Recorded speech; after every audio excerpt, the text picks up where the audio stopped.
Well, in the Gospels, as we turn to the story of Jesus, we realize that actually only 2 of the Gospel writers record details about the birth of Christ.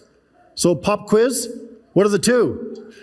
Matthew and Luke, right? Mark, he's just so excited that he gets to the good part. He skips right over the birth. He gets right to the action part of the ministry of Jesus.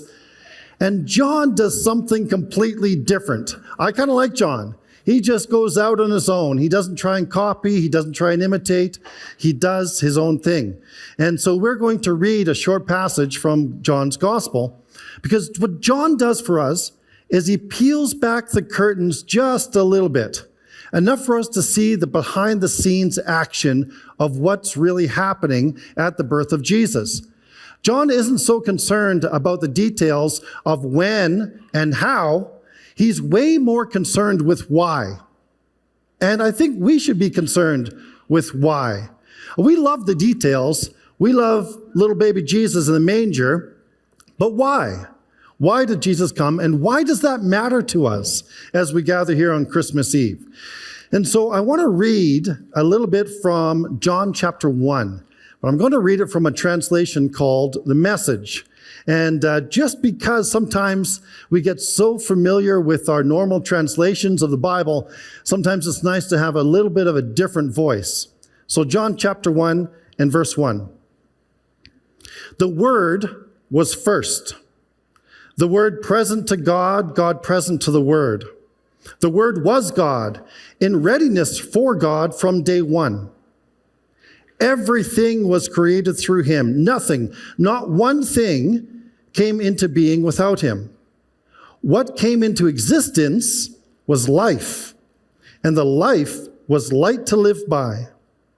And the life light blazed out in the darkness couldn't put it out. And then verse 14, the Word became flesh and blood and moved into the neighborhood. We saw the glory with our own eyes, the one-of-a-kind glory, like Father, like Son, generous inside and out, true from start to finish. John gives us a different take on the birth of Jesus. He calls Jesus the Word, and he makes 3 wild claims about Jesus that I think we're meant to pay attention to. The first claim is this, that Jesus was present in the beginning. In the beginning of what? Well, the beginning of the beginning, the beginning of all things. John, the way he writes, immediately parallels Genesis 1:1, which says, in the beginning, God. And that's very intentional because we're meant to pick up on that. And his great claim is that Jesus was there in the beginning. In other words, the story of Jesus doesn't start with his birth. And if we want to understand Jesus, we need to expand our understanding of the story. The story of Christmas is much bigger than a manger in Bethlehem. And that's our invitation to engage in the scope of that story. The second claim that he makes that's really important is this. It's radical. Ready for it. You might know it already. But he claims that the Word, Jesus, is God. Is God. Colossians says something similar, that Jesus is the image of the invisible God. Hebrews says it even more specifically, that Jesus is the exact representation of God's being. He is the same, one in the same. The story of Christmas clarifies our understanding of Jesus and clarifies our understanding of God. In the Nicene Creed, some of you might have learned it as a kid or might have heard it. It says that Jesus is this, God of God, light of light, very God of very God. This is a wild claim that John is making, and that's what we celebrate at Christmas. I think sometimes we get confused or perplexed or troubled with our image of who God is. And that comes for a lot of reasons. Maybe we were hurt by the church or by an individual. Maybe we didn't have a good father figure in our life. Maybe we've read the Old Testament so much, we're a little bit confused what to do with some of those passages. Here's the invitation tonight. Look to Jesus, because in Jesus, we find clarity about what God is like and who God is. Jesus is God. And then the third claim is this. Not only was Jesus there at the beginning, not only is Jesus God, very God of very God, but the third claim is this, that God became flesh and blood and moved into the neighborhood.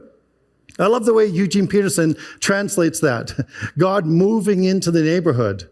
It translates a word in the Greek that would really be tabernacle, that God tabernacled among us. And it's a reference in the Old Testament when the children of Israel were wandering in the desert. They created a tent structure.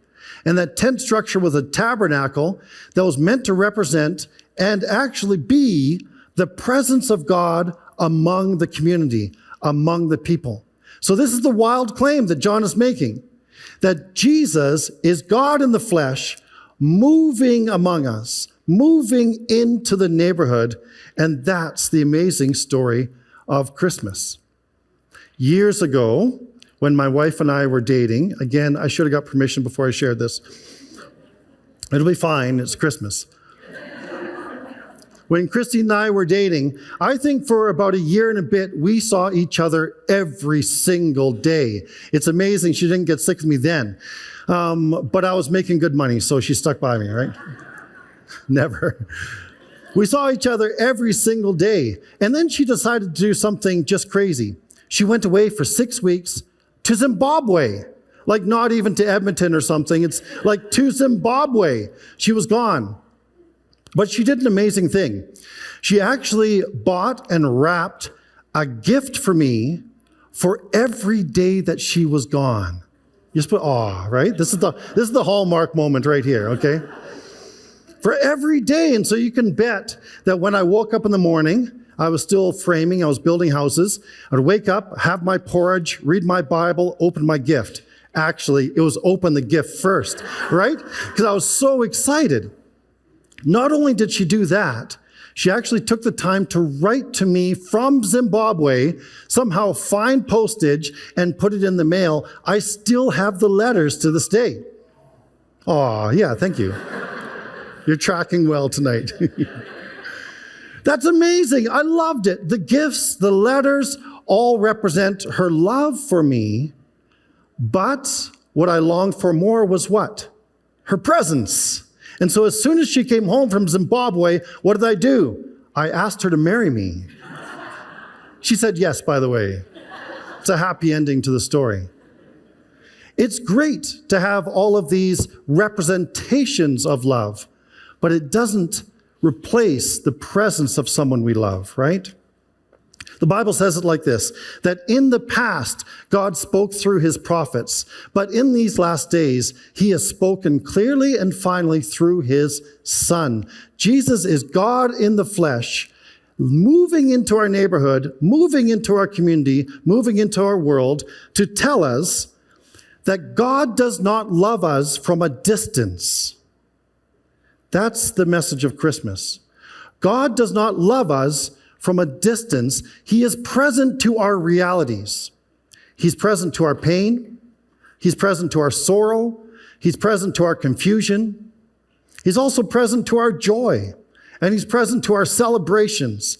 That God is with us is the message of Christmas. Matthew chapter 1 says it like this. All of this occurred to fulfill the Lord's message through his prophet. Look, the virgin will conceive a child. She will give birth to a son, and they will call him what? Emmanuel, which means God is with us. And so tonight, I hope this is an encouragement, something that strengthens us as we go into another year, that God is with us. Well, tonight we're going to light the middle candle, which is the Christ candle. We light all the other candles during Advent that represent the good gifts of God. Gifts of hope, of peace, of joy, of love. But tonight we light the Christ candle, which represents the presence of Christ with us. So I'm going to ask you to get ready. Maybe not everybody has a candle, But maybe you have a light on your phone. You can use that at a concert, right? You hold it up. And I'm going to come down. We're going to light the Christ candle, sing Silent Night, and celebrate this great story of Christmas, that God doesn't love us from the distance, that he has moved into the neighborhood. He is Emmanuel. Let's get ready. Tonight, Emmanuel, God is with us. And tonight, we light that candle.